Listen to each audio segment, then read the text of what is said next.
Hi, I'm Peggy Farron. Thanks for watching the Understand Photography Show, episode number 88. My guest today is Karen Shulman. She's a fine art photographer, and we are going to talk about her journey as a fine art photographer. But first, I got a little commercial to make. If you are the type of person who likes things simplified, if you like somebody to show you what to do, tell you step by step how to do something, you are going to love our classes at Understand Photography. We try to start everyone out with the 4 weeks to proficiency in photography. It's an online class, but if you're afraid of online classes, it's live. So I'm sitting there with you while you're taking the class. So if you say, hey, I don't see the button that you said to push, you can ask me right away. I'll answer you right away. Okay? So you'll learn to shoot in manual. It's not as hard as some people make it seem. It's really you need to understand how to shoot in manual to really understand photography. So if you're taking classes and they're teaching you to shoot in aperture priority or something, you're going to have a longer learning curve. So, shoot in manual, composition rules, lighting, including flash, and how to balance your flash to make it look natural or make it look dramatic, whatever you need. And then our last class is on what I call the techie stuff, so metering modes and drive modes and things like that. The next class starts June 5th, so it's June 5th, 2018. You can sign up on you can go directly to our course website, which is onlinephotoworkshops.com, or you can just go to understandphotography.com and find it that way. So June 5th, if you've been putting it off, it's time to take that class. All right, so let's talk to Karen Shulman. Thank you for being on the show. Thank you for having me. I have been trying to get Karen on the show for a long time, okay, because I have watched her career just blossom. So we are going to talk about your career as a fine art photographer. So let's start. Now you were a hobbyist photographer while you were working. Yes, I mean. And then something sparked. So let's talk. Let me hear the story. What, you were just kind of doing it on the side? Well, I really didn't start to. I didn't even pick up a camera till 2007. Okay. And why did you pick up a camera in 2007? I was living on the ocean. I was fascinated by the changing light, and I wanted to capture what I was seeing. And the sunsets were just dramatic. The sunrises were dramatic. When there was a storm, the grays and the different shadows that you would get, it was just incredible because it was directly on the open ocean, so you could see the rain clouds coming across. I decided I wanted to start trying to capture what I was seeing. Okay. And so did you have a camera at all, or? No, I was given as a present a point and shoot. Okay. And this point and shoot didn't even have interchangeable lenses. So I was working all the time. I would fly out on Sunday night or Monday morning. I would get home on Thursday night or Friday. So I really couldn't commit to taking classes. Oh, yeah. And it was becoming very frustrating for me. And then at one of the local art centers, I found a class that was on 2 weekends. Okay. So I signed up for it, and I walked into the class, and there were about 8 other photographers, and there's me and my point and shoot, and these other photographers have like 2 tripods, 4 camera bodies, and I'm like, big okay, lenses. Yep. Yep. So Lance Kaimig was teaching the class, and he has become not only just a good friend, but a mentor who's really pushed me.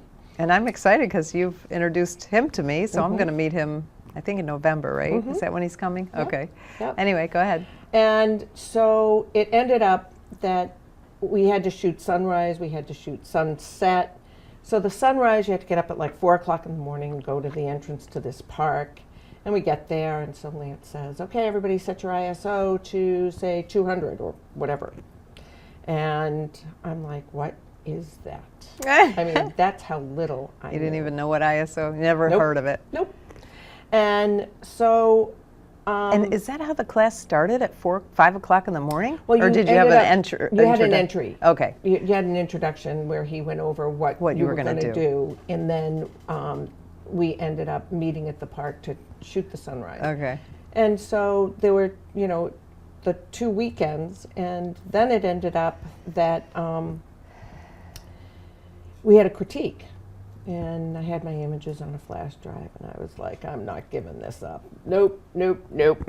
And so finally Lance, I was the last one, and I was thinking, oh, shoot. Did he show them like to everybody, saw everybody's pictures? Oh yeah, that's intimidating, especially if you have the little point and shoot and everybody else. Well, so he says, all right, give me the flash drive, Karen. So he starts going through the pictures, and he said, where did you take these? And I said, on the beach. He said, what did you take them with? And I said, this camera. And so while everybody was shooting the sunset, I started playing with the light on the grass and the shadows on the snow fences. Okay. So afterwards he came up to me and he said, you really have a creative eye, and I'd love to work with you, but you need to get a better camera. So he leads photography workshops, and he was going to Scotland. He had 1 slot left, and he recommended that I get the Rebel, Canon Rebel. Okay. And before I went to Scotland with him, I sat down and made a list of things that I wanted to accomplish. Okay. And Let me just stop you though. What was the time frame between your 2-weekend class and the Scotland trip? about 6 weeks. That's it. Okay, go ahead. So you made a list of everything you wanted to. While I was on the trip. So what you wanted to get out of the trip, basically. Exactly. What was on your list?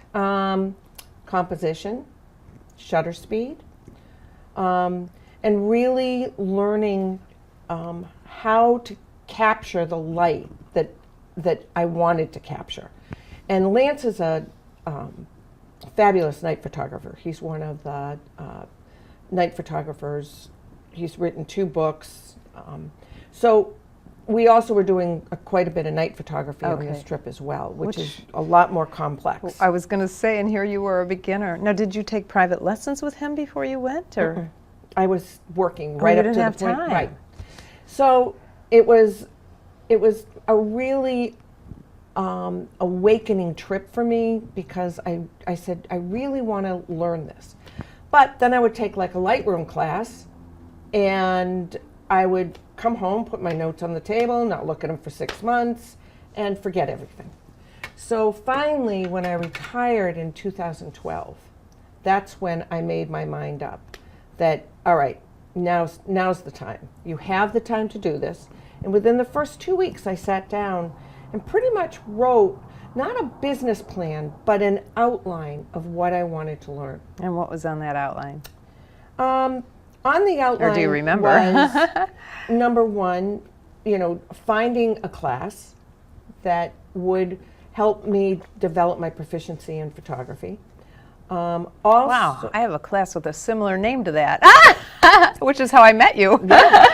You came And here. as a matter of fact, when I came here, it was, I think, a Lightroom class that we were doing. I don't remember. Or You took a few classes with us, didn't you? Yeah. there was a lighting class. There was also a portrait class. But for me, I ended up still, I still worked with Lance as far as he's very proficient in Lightroom. He taught me everything that I know about it. Yeah. But now that I was in retirement, when my husband and I sat down and did the budget, it was, okay, this photography gig of yours is a red line item. So now what are we going to do?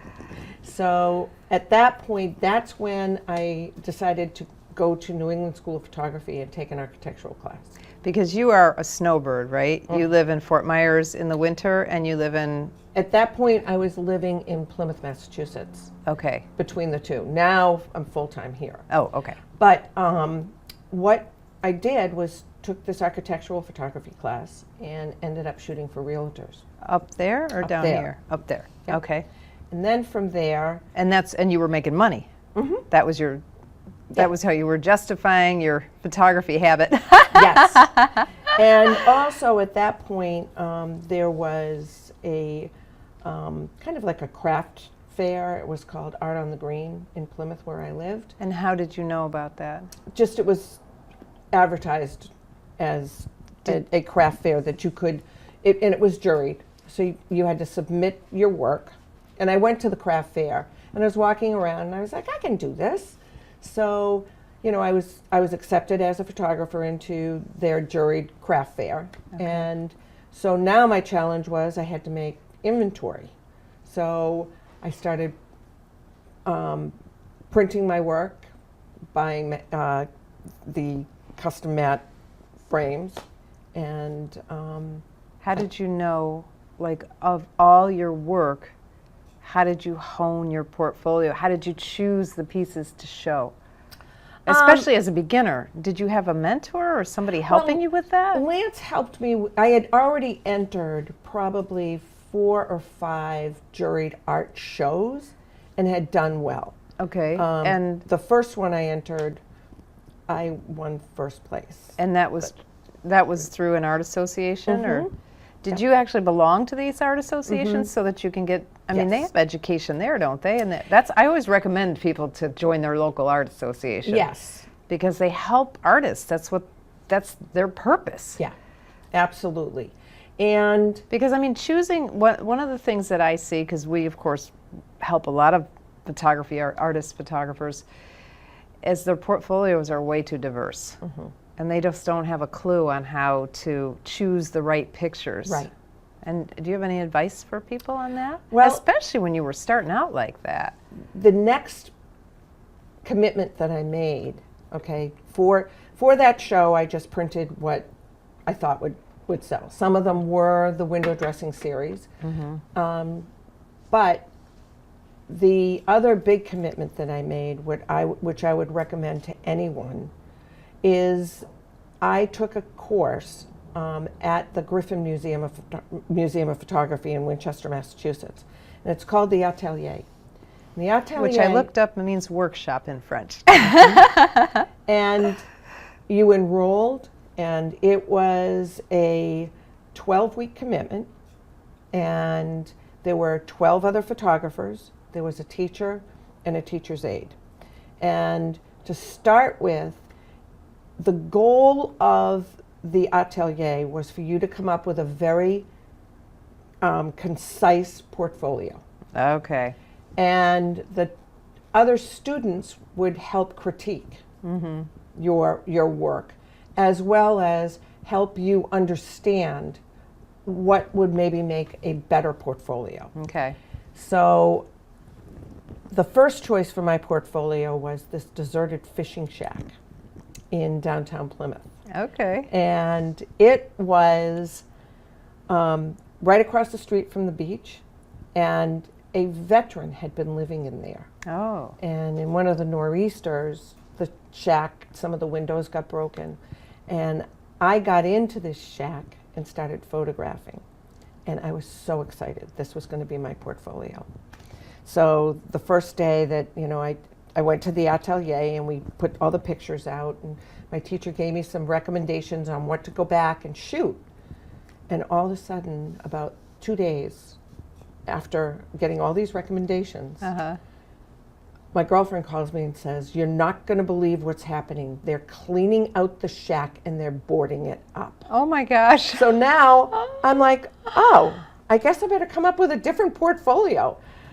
So halfway through the class, I had to change my whole direction. So I ended up doing beach scenes, which was not what I wanted. But the advantage of the Atelier was that you ended up with a portfolio. You had to write your artist statement. You had to have your bio, and you had to have a website done. Awesome. So this gave you the direction on where to go. And you then did that for each one of your portfolios. And if you take a look at my website, some of the imagery I need to remove. There's still too much. But some of them are very clean cut with an artist statement explaining why I went in that direction. See, now I love that, and I want to expand on that a little bit, because you know, one of the things that we see is that the portfolios are way too diverse, and they don't have a look. And I'm guilty of this too, because I think most photographers, we like to shoot everything. And we like to shoot, this time I want to over process it and make it look all crazy and funky, and tomorrow I want it to look real and in black and white, and the next day, you know what I mean? Like one of the things I've photographed many, many times is the Cape Romano Dome home. Love them. I've got some crazy pictures of that. I've got some boring pictures of that. I've got all kinds of pictures of that. But you know, that's how we are as photographers, but that doesn't sell. No. You have to create a look. A look and a style. And I think that the more you allow your creative juices to direct you, rather than taking a look at a landscape photographer and then going and trying to copy what they're doing. I think the best advice that I could give is go where your passion's leading you.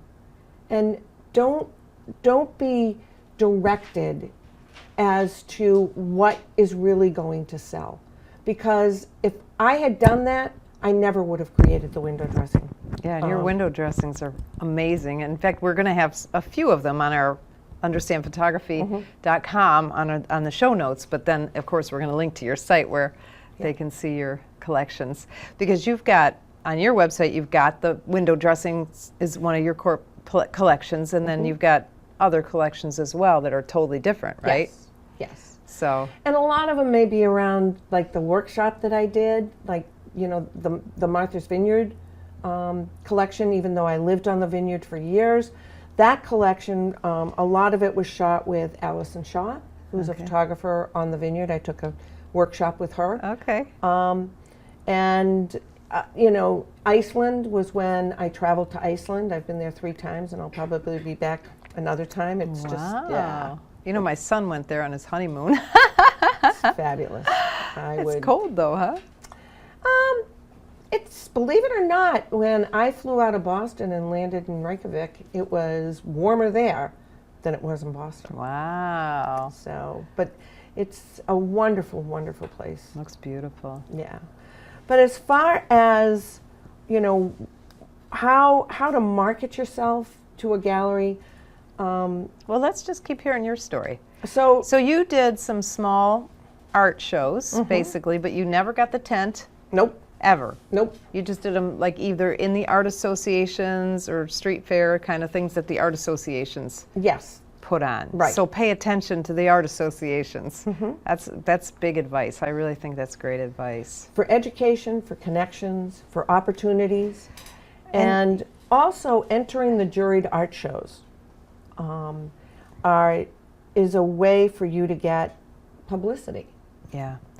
Well, I think art shows are the fastest way to make a living as a fine art photographer. But the Art Association, you know, one of the things you just said that I totally forgot to talk about was the contacts you make. You know, and I don't know if you know this is not my story as a fine artist, but my story is I went broke in 2009 because I was a children's photographer, and that business is a really tough business now, but I lost that business very quickly when Facebook took off. All the young moms became professional photographers charging next to nothing, and I pretty much went out of business. So I started, my first event photography job was at the Naples Art Association. Within 6 months, I was the photographer for all the high society in Naples. Because guess where they go? They go to all those openings, and they started seeing me and knowing who I was, and of course that's led to other things, having the right contacts. Yes. So if you're interested in selling your arts, get involved in your local art association. All right, we're moving on from that. Okay, so you did the art shows, small ones, and then I decided I was more connected up north, and so I decided to do it was like a street fair in downtown Fort Myers, and so it was sponsored through Act for Art, which is on First Street in downtown Fort Myers. And it's kind of like a storefront that they always have featured artists every month, as well as they take donations, and all of the money goes to the Council for Abused Women and Children. Okay. And so it's like a mini art association, but put on by this charity. yeah, Okay, awesome. But it's So- not that many because I've heard of it. yeah. I don't even live in Fort Myers and I've heard of it, so it's, So it ends up that there was a street event, and you paid $10 for a table, and so you had to bring your own table, and so I had a bunch of easels, and I displayed the some of my window dressing portfolio. And at that point, we're setting up, and this woman, Claudia Good, who's the curator for this association, came running up and said, "These are fabulous. I want you as one of my featured artists." She said, "You choose the month." So I chose February of the following year. that And had to make you feel good. I also, at that point, donated one of my larger pieces. For one of their silent auctions? For or- their, they have a silent auction and a live auction, and my piece was selected. They only select 30 artists to be in their live auction. Oh, so it was in the live auction. Very good. And so it ended up that with the show that I put on down there, I had to create like 10 large pieces. And the show. Can I back you up though? Yeah. Because I don't think we talked about your window dressings.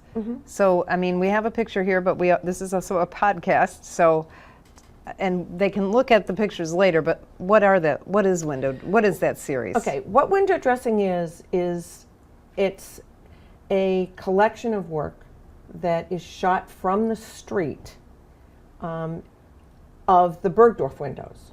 And what I do is I play with the reflection off the glass Okay. to capture the street life with the mannequin that's in the window. Oh, and it's amazing. I've seen several of your pieces. They're amazing. That's why they're a high impact because you see them and you're like, that is so cool.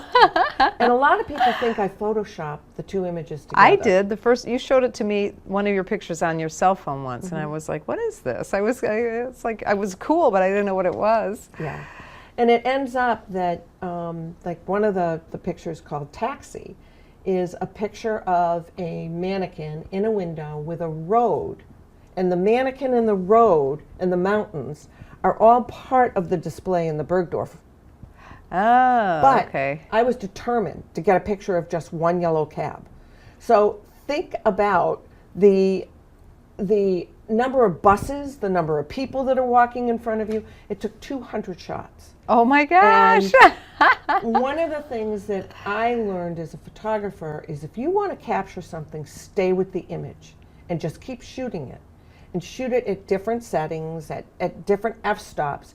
But also, if that's what you want to capture is that yellow cab, then just stay with it and just keep shooting and shooting and shooting. And Now, so, do you just stand there in the street with a tripod doing this? on the sidewalk. Wow. And so many people will say to me, how do you get the picture of the mannequin in the window without the reflection? And it's like, I want the reflection. So, How many people stop and talk to you while you're doing it? Everybody? what's nice is people are really polite about it, and they'll I'll be just waving them by while I'm setting up. Yeah. But a lot of people are aware of you, but other people I'm surprised that they haven't mowed me over. Yeah. But I always go in December because that's when the Bergdorf windows are the most creative. But I also go back every 4 months, 5 months, and continue to shoot this So series. how long do you stand outside in the cold weather?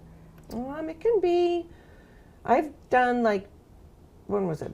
Last year? It was really cold. So I was there for 2.5 hours, went and got coffee, thawed out, and then came back for another 2 hours. Wow. But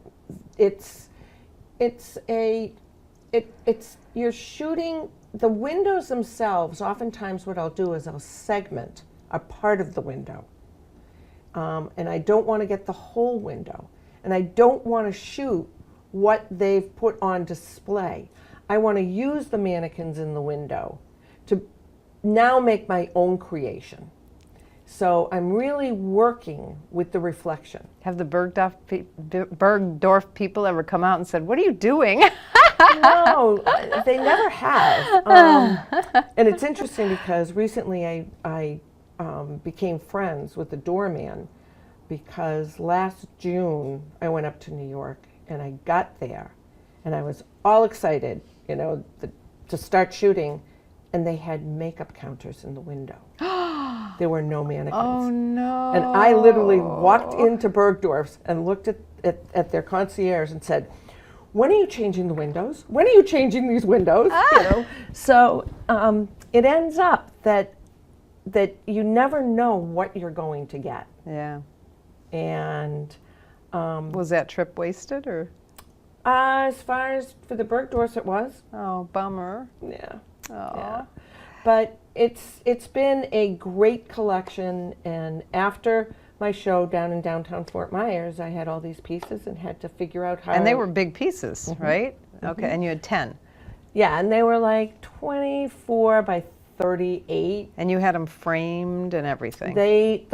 Some were done on metal, and some were done on canvas and shadow box. Oh, that sounds nice. And so then it ended up that my girlfriend and I said, "Okay, we got to figure out some way to get rid of these because I don't have enough wall space in my house." Yeah. So it ended up that we drove down to Naples, and both of us went to high school with Paul Arsenault, who's a famous painter, and he's here in Naples. Yeah, he's very famous here in Naples, and a very nice guy. Yes. And he went to high school with you, or you Yeah. went to high school with him, whatever.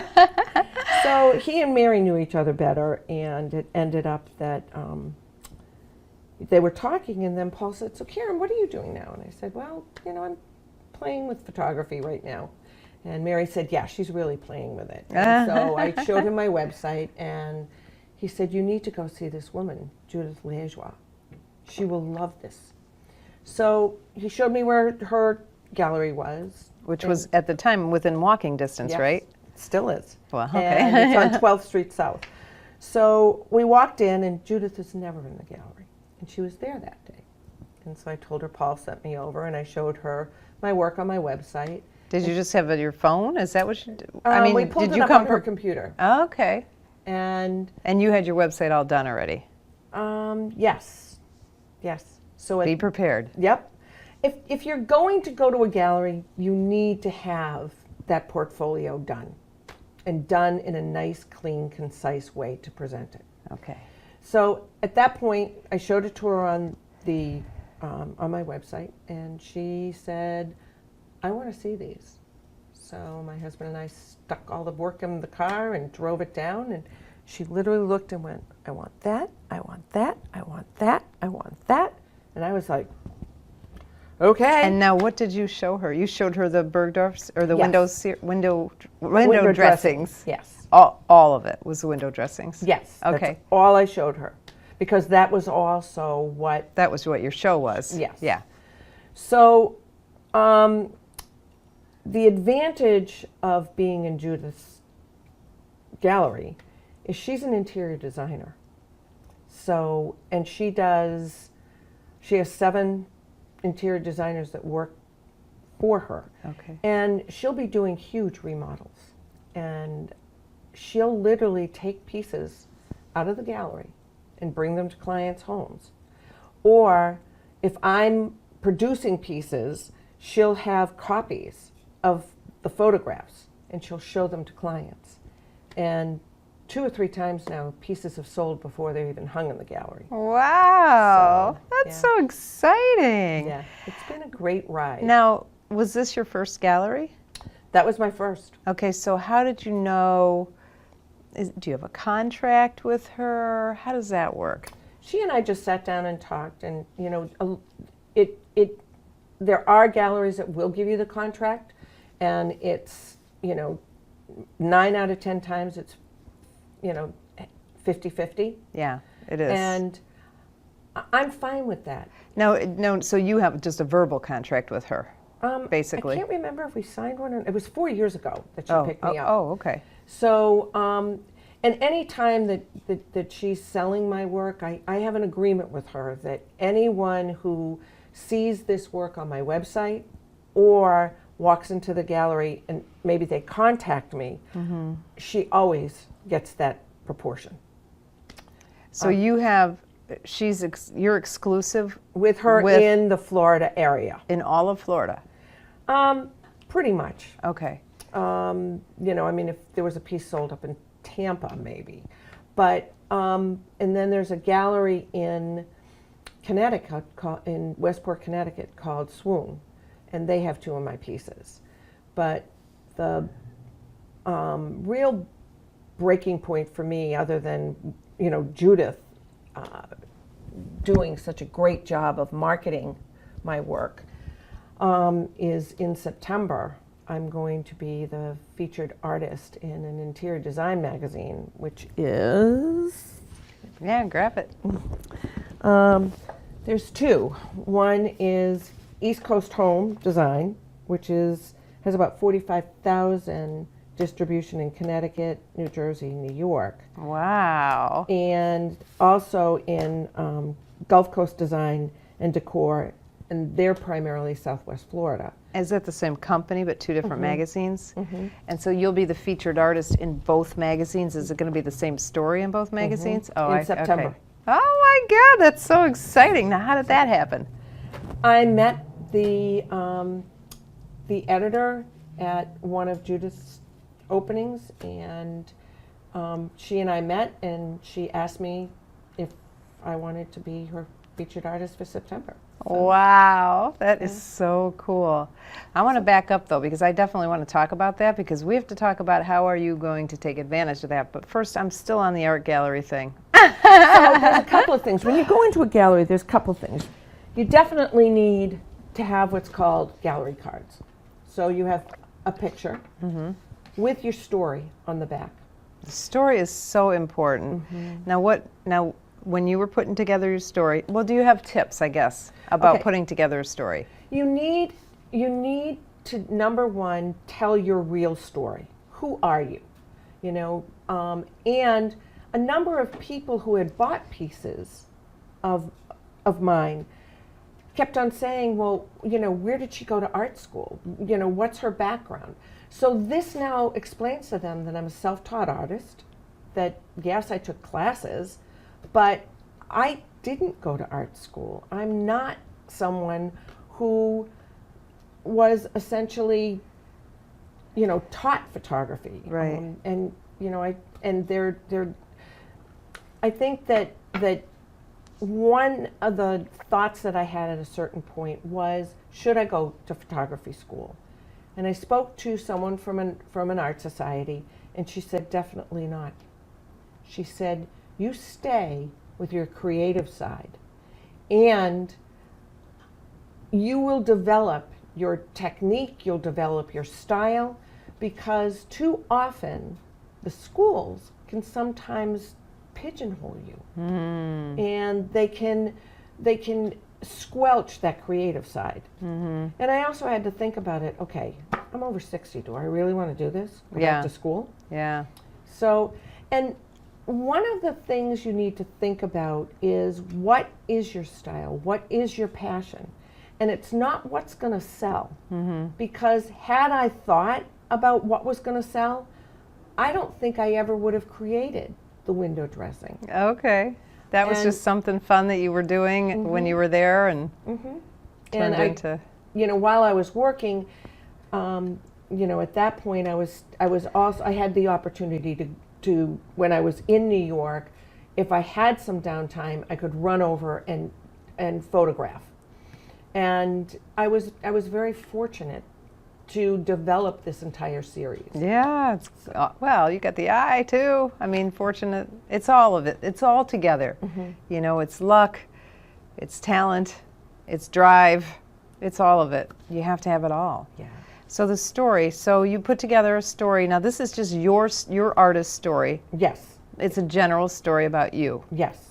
Because, you know, we teach that you also should have a story for each piece. You know, what is the story? You just told us the story about the taxi cab piece. That was an interesting story. So, and your general story, so you put one of your beautiful pictures on the front of the card, and then your story on the back. Yep. And then Judith So also... now, did you have that prepared when you went to see her? Because you just walked over to see Judith after... I had my bio. But that was on your website. You didn't have anything with you, right? No, I just pulled it all up. Okay. I had no idea that I was really going to be presenting something. Yeah. You know. You thought you were just going to go see Paul and get some advice, right? Well, some advice and just take a look at some of these different galleries in Naples. So for me, the other thing that's very important is to show up at all the events at the gallery. And I photograph the events for Judith, and she uploads the images onto her social media page. So you do event photography. Well, yeah. Just for her. Just for her. But you know what, it's funny because that is also one of the things that I advise people. You know, there's a nature photographer in town who, that's how he got his contacts. He was just he did them for free. He did, you know, or very discount. He did like the Conservancy events and Rookery Bay events and Naples Botanical Garden, and now they sell his stuff in their stores. So he didn't do it because he wanted to do event photography. He did it as a way to get to know people. Yeah. When you're working with someone, you're getting to know them, and especially if you're being helpful. Yeah. And so for me, being in the gallery is important. And you meet the clients that way too. Yeah. Because And if they once like they- you, they like your stuff better. And once they make a connection with you, they want to hear your story. And then you can tell them, like, there's one piece that really launched the series of window dressing. It's called Bergdorf One. Bergdorf One. Yep. I love it. I can't And say that word for some reason. It's almost, they're very whimsical imagery. And it looks like Cinderella sitting there with the silver slippers and the entire backdrop of New York in the back. Wow. And the woman who bought it had no idea that that was the one piece that really launched this whole window dressing collection. Aw. So, you know, she's very honored now. Oh, So- that's so cool. Yeah. That is so cool. So it's been a journey, and I think that Now, I'm that interrupting. one of the things that you need to understand is there's going to be some frustration. You need to make the commitment financially, and when you make the commitment, decide how you're going to do it and who is going to print your work for you. My work now is produced all the way in Seattle, Washington. So you just kept trying different labs until you found a lab that you liked. Yes, because my work, Judith wanted my work unframed and done with a method that's termed diasec. And essentially what that is metallic paper fused between two pieces of acrylic. And then she wanted the work large. So now my pieces are as big as 38 by 50. And so I had to make sure that they were clear, that there wasn't going to be a lot of noise, that there wasn't going to be a lot of transformation as the pieces got bigger. And so working with this one lab called Bumblejacks out of Seattle, Washington, they have been fantastic. And you found them through referrals, or? I just started researching, and I spoke to them on the phone. I uploaded one of my images to them. And I said to him, I said, okay, how clear can you get this at 38 by 50? And he called me back and he said, well, we've got to do some denoise, but other than that, we can do it. And I ordered one piece, and it blew me away. Oh, I love that. That's awesome. So that's who I use now. Now, so you just brought up something else that's, I think, is a good question. So you said you have to make the financial commitment. So when you went into this gallery the first time, I know it's been 4 years, but in the beginning, and she said, I like your stuff, what happened then? Did she say, hey, give me a bunch of pieces to hang on my wall? Or how did that It work? was all consignment. So you had to fork over all the money, you had to get everything done and framed or whatever at the time. They weren't framed. They were, at that point, they were on metal. And we hadn't even gone to the Diasec metal. Okay. The Diasec. So more on the aluminum, that type of finish, so you didn't need the frame. Right. Which would work with that series. That's a cool series for that, yeah. And she did not want them framed because that then dictates the style of the home. So Right. a piece like Taxi, which is sitting here, would go in a very contemporary house because of the black lacquer frame with the silver. Oh, right. Yeah, But the when frame it would has really. no frame, it can go anywhere. Yeah. And so after the metal pieces, a couple of them sold, that's when she said, I want them bigger. And I want them done with this method called Diasec. So Now, what was your turnaround when from the time you went in there and she said, I like your pieces? I know I'm taking you back a few years, It's okay. but did she say, okay, get these to me next week? Or she kept them right then. I had the pieces. Oh, you had them. That's right. I forgot because that was the whole from the point. show. The 10 pieces, and Yeah. she just said, "Bring them down. I'll take them and I'll hang them on my walls." She said, bring them down. I want to see them. Okay. And then when we brought them in, she went, I'll take that one. Oh, that's I'll right. You take did tell one, me I'll that take already, one." didn't you? And then we decided to do an opening. And For you. Oh my That God, was- were you scared? Yes. But beyond being scared, that was the next big financial commitment. Oh, because you had to pay for everything. And at that point, Ooh. I sat down and I said, okay, what am I going to do about this? And my husband looked at me and said, well, you're either going to be a kitchen canary or you're going to go for it. So he calls a kitchen canary the person that like sits there and says, oh, I'm doing this, but they're really not taking the jump. Oh. So it ended up that I said, okay. And I just So ended up am I too nosy? How much did that opening cost you? probably about $5,000. Wow. But So you had to pay for the caterer? no, No, what do you pay for it? we split that, I think, but I had to pay for all the production. And she wanted 15 to 20 pieces. Oh. So now I had to produce the large acrylic pieces. And she gave me free rein as to other pieces that I could bring in. Oh, okay. So there was another whole series that I had done when I was in Iceland. It was called the Arkrane Shipyard. Okay. And what it is I was there with two other photographers and we saw this shipyard and we said, wow, let's go down there and see what's in there, because we were trying to get more industrial shots. And when we got there, we found this old boat that was in dry dock up on stilts. And the other two photographers were shooting primarily the boat and the sides of the boat. And I turned around and there was a dumpster. And this dumpster was where the shipbuilders would clean off their brushes. So I all of a sudden started taking segments of the dumpster and they looked like abstract paintings. Oh my gosh. So I created this whole series. On a dumpster. But if you read the artist statement, it was the whole thing about they were such fabulous artists and tradesmen that were building these boats, but little did they know that they were abstract art creators. Wow. And so I created a whole series of them on metal. And 2 days before the opening, Judith called me.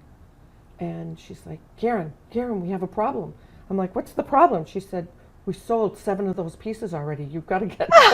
Oh my gosh. So, right there, I'm saying, okay, there's nothing to be afraid of. But the opening itself, it was very intimidating because it was Judith's clientele that had come to meet me. And it was this whole launch that, I remember just standing there like, I never in a million years thought this is where this was going. Oh my gosh. You Yeah. know? And so it was a lot of fun. And Yeah. you know, since then, Judith has also helped me as an artist have the confidence to go bigger, to go bolder. And you know, when I shoot, I don't really think about what's going to sell, but I think about that I don't want to just shoot the imagery of the window. I have to really play with this reflection to make it my own piece. Yeah, right. You know, I don't want to be copying what the designers of these storefronts are doing. Right. But I want to make it my own piece. Now, do you bring, okay, so the shipwreck dumpster, the dumpster. So when she said we're going to have an opening for you, do you bring these just like digital pictures and say, what do you think of these? No, she pretty much gave me a free Whatever rein. you want. Yeah. And But now that you're just a regular artist with her, how do you introduce new series to her? Now what I do is I'll go to New York and I'll shoot. And then what I'll do is I'll come home and I'll print them. Maybe 8.5 by 11. And I'll print maybe 20 to 25 different versions. And then I'll sit down with her and I'll say, what do you like? Which ones do you want me to spend the money on now producing? Okay. And she helps me narrow it down. And then from there, she has those pictures. And as I was saying before, she'll show them to clients. And in the past 2 or 3 sequels, there's pieces that have sold before they even hit the wall. So. And are you talking about always the same series, or I'm talking about like totally different? Like you have something that you sent me, pictures of sand dunes that have nothing to do with this kind of stuff. That was when I went to Morocco. I've pretty much stayed with the Bergdorfs, with Judith. Number one, that's what I'm known for. But would she let me venture in other directions? Yes. I've done a real soft flower. It almost looks like the creation of Len's Baby. You know, that bokeh that you can get. Bokeh, yeah. Yeah, that you can get. So I've done some of those, which she's sold. Okay. But as far as the other image that I sent you that I took in Morocco on that sand dune, that she's not interested in like true landscape photography. Right. She's more avant-garde, as you said. Yes, very much so. And there's a whole series called Driftwood Beach, which I shot, which are these huge dead trees on Jekyll Island. And to me, each one of them became almost like human-like.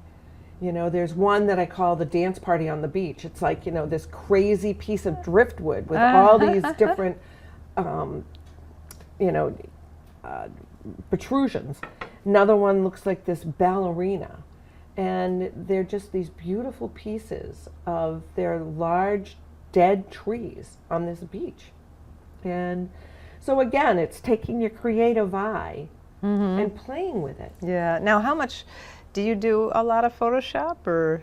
I don't even know how to do Photoshop. Oh, so I guess not. No. But you do know Lightroom. Joe Fitzpatrick can document that. He's seen me try. So that's one of my goals. Is to learn Photoshop. Is to learn how to do Photoshop. But so most of your pictures are very lightly processed, because you do process them in Lightroom a little bit, right? Yes, and I will use Nik sometimes. Oh, the Nik filters? Yes. Okay. And I love the Silver FX Pro. Yeah. But the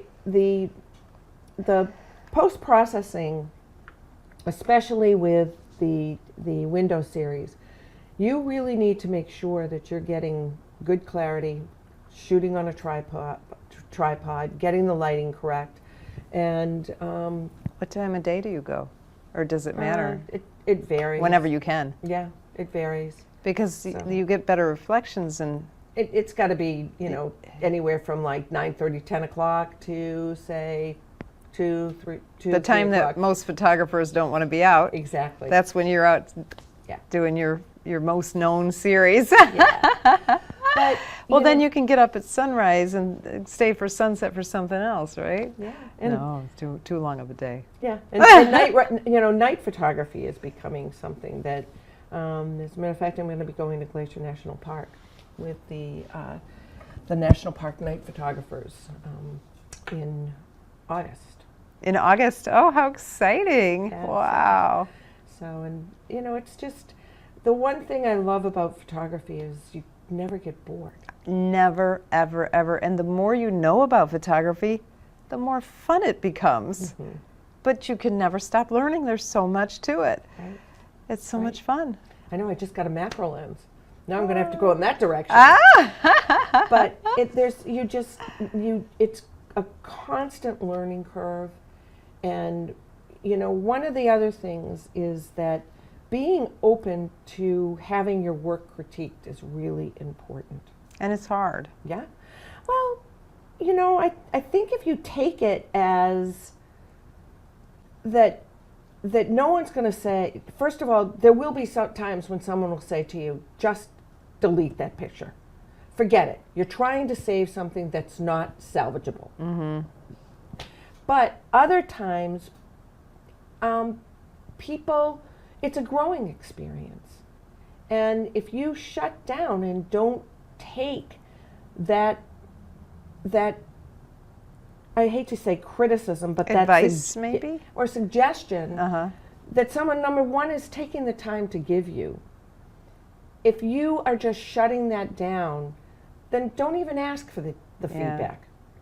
But I think, going through the atelier that I went through at the Griffin Museum in Winchester, Mass. was one of the best learning experiences I ever had.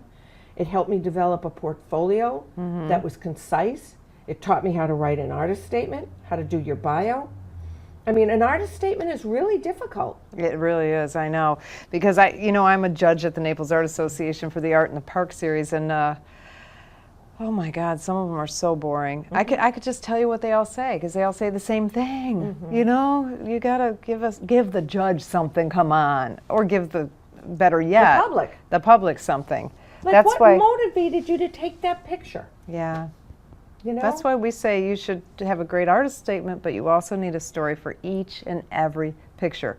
So if you are doing an art opening or an art fair or something, somebody walks in and you can say, hey, I waited for 3 hours because so many, buses were coming, people were in my way, and I really wanted the taxi, and people are really interested in that.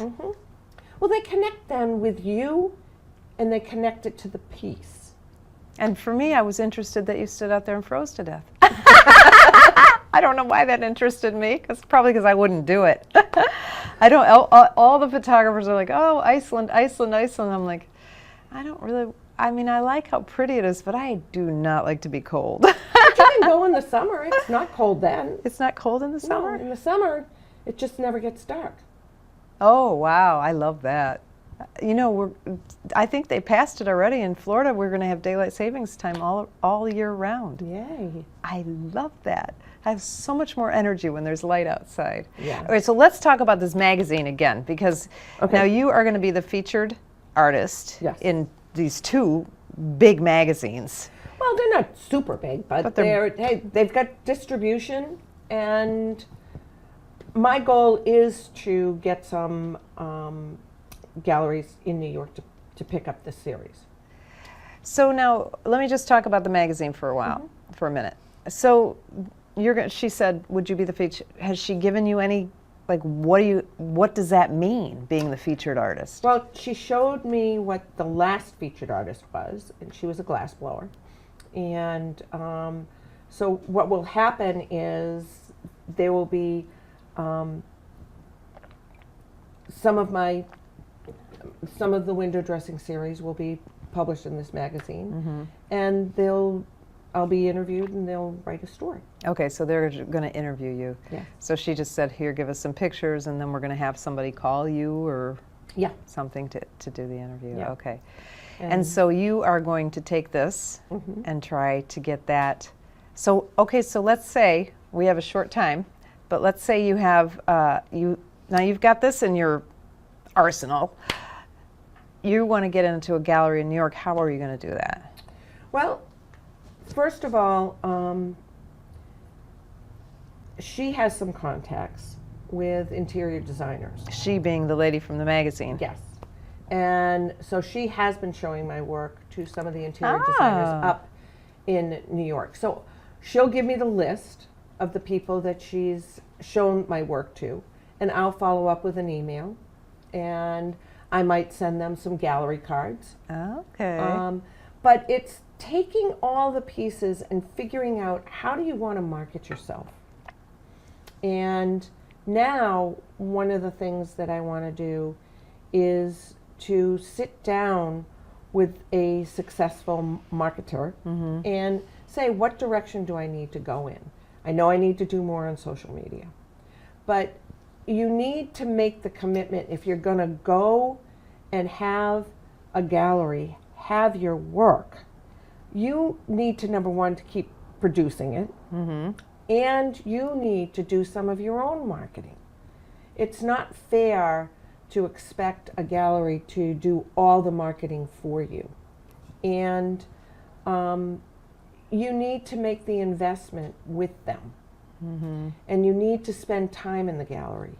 When you're in the gallery or during the gallery events and clients meet you, they then connect you with the art. Yep. And it's important. Yeah. You know, here's this woman giving me shelf space.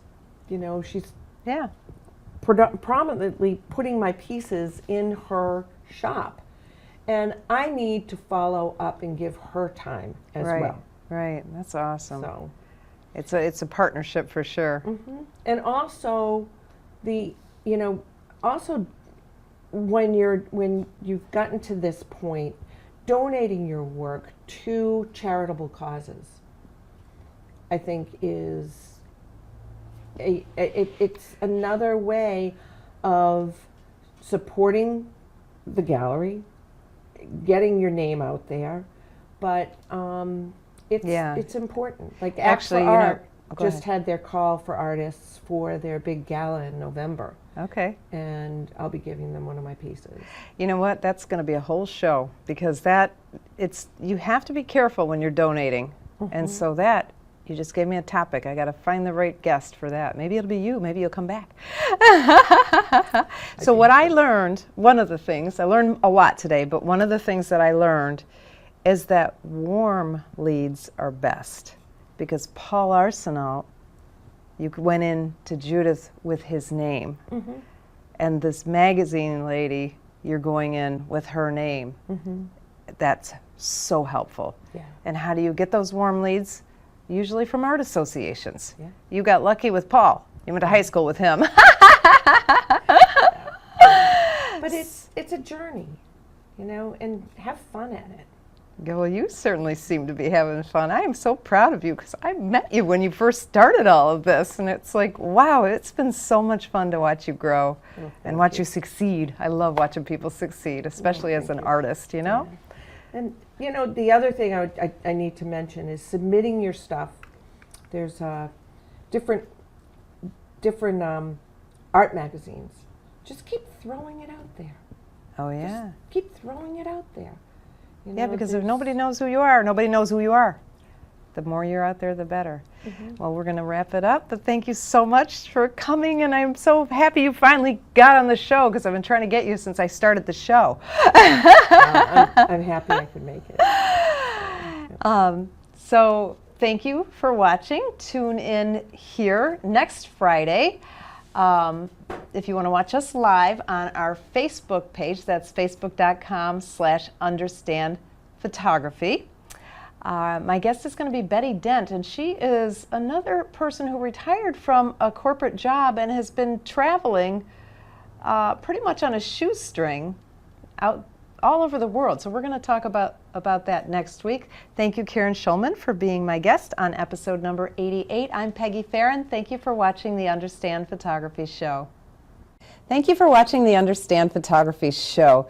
It would help us immensely if you would click like and subscribe to our YouTube channel.